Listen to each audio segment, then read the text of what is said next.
ASN tersangka korupsi jalan lenggak-lenggok dan pose angkat 2 jari viral di media sosial. ASN tersebut sebelumnya mengemban jabatan sebagai bendahara pengeluaran Setda Kendari.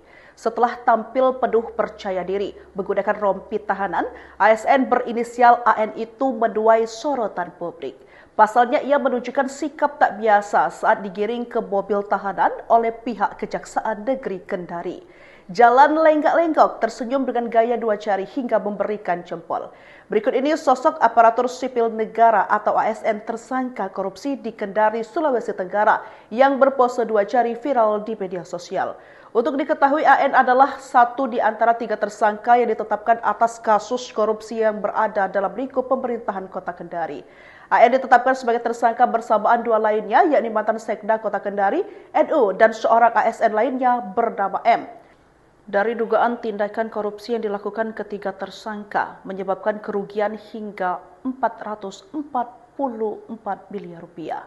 Adapun kasus posisi dalam perkara tersebut ditemukan bahwa dalam kegiatan belanja uang persediaan ganti uang persediaan tambah uang persediaan pada bagian umum Sekretariat Daerah Pemerintah Kota Kendari tahun anggaran 2020 terdapat penyimpangan terkait realisasi pencairan anggaran kegiatan yang tidak sesuai dengan pertanggungjawaban atau kegiatan yang dimaksud tidak terselenggara sebagaimana mestinya.